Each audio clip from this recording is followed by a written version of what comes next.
This is a problem which recurs again and again. In my own country, the people who were involved in the abolitionist movement in the 18th and 19th century had to face down opponents who were even saying, do Negroes have souls? Do American Indians have souls? And you just think, excuse me, guys, there's this passage called Acts 17, where Paul addresses the Athenians and he says, God made from one stock all nations of people to dwell on the face of the earth. This is not a new radical idea. It's simply woven into the warp and woof of Scripture.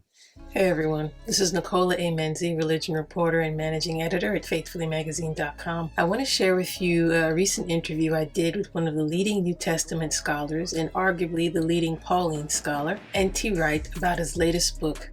In God's Homecoming, Wright traces from Genesis to Revelation how the ultimate sign of God's victory over the powers and principalities is what he calls a polychrome church, a community marked by unity across ethnic, cultural, and social differences. The argument itself isn't new. What is captivating, though, is the urgency with which Wright expresses it. Salvation, he insists, is not merely a means of getting to heaven. The point of Christianity is that heaven should come to us, and that it has done so in Jesus and the Spirit, and will do so when the New Jerusalem comes down from heaven to earth. Could that hyper-focus on salvation simply as a means of getting into heaven be a stumbling block for some evangelicals enamored with white nationalism? Because while God is about the business of building a polychrome church, white Christian nationalism, the infusion of white supremacy and the pursuit of political power with ultra-conservatism, is focused on monochrome uniformity. The principalities and powers love to see monochrome stuff because it means that they're basically still in charge. There are unseen powers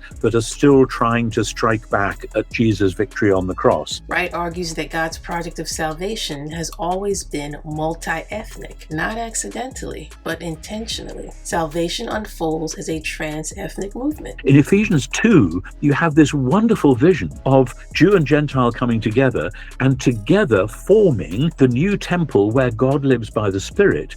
And then in chapter 3, he talks about the many-colored wisdom of God being made known to the principalities and powers. There's a lovely phrase in the Greek, the polypoikilos sophia tou theou. The polypoikilos sophia tou theou. Which means all the colors of the rainbow.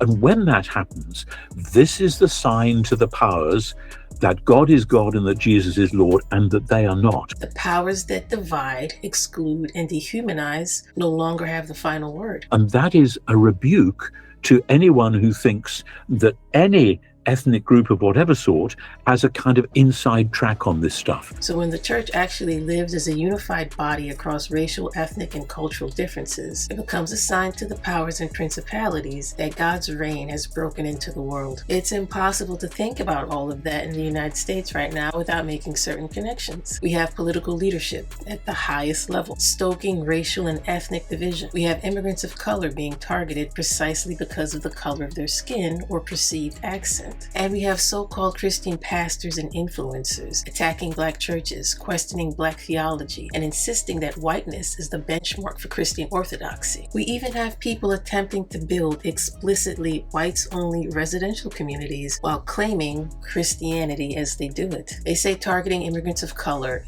resisting racial equity, and dismantling civil rights is all about making America great again. It actually runs directly against God's own purpose for salvation. God has no use for any community that rejects people based on skin color. He has no use for immigration policies rooted in racial profiling. He has no use for theologies that deny the humanity of people made in his image. I mean, when Christ returns and God completes his homecoming, what do you think he's going to do with all of that? This is where Wright's bigger correction really matters. Salvation is not just about going to heaven when we die, right? That kind of tunnel vision theology has reshaped not only how Christians preach the gospel, but how we imagine power, belonging, and even the stranger in our midst. You want to have Jesus-shaped dominion, we start with the poorest of the poor, with the widows, the orphans, the lonely, the strangers, whoever it is. And that's there right through the Bible. The entire Bible, though we may see it more closely in the New Testament, is a story about heaven coming to earth, about God reclaiming creation, about God dwelling with a people he forms through the outpouring of his Spirit on all flesh, people of every nation, tribe, and language, who are meant to live that future now. Maybe if we taught that consistently, if we shaped preaching, evangelism, and discipleship around what God is building rather than just where individuals are going, Christians would be better equipped to recognize and resist white nationalist rhetoric when it shows up dressed in religious garb.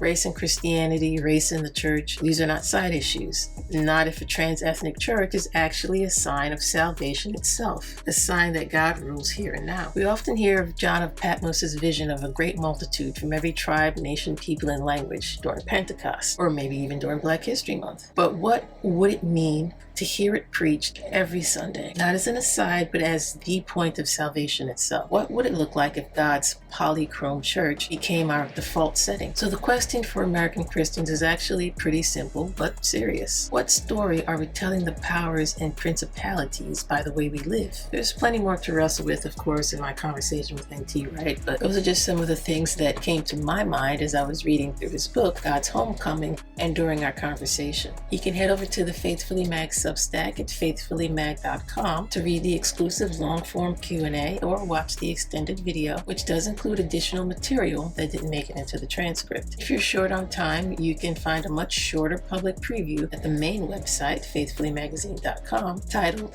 The Polychrome Church and the Crisis of Christian Witness. I hope you'll take the time to explore the conversation and consider how God may be calling you in your corner of the world to join Him in His advancing of the kingdom. The Polypoikilos Sophia to Theou. The Polypoikilos Sophia to Theou.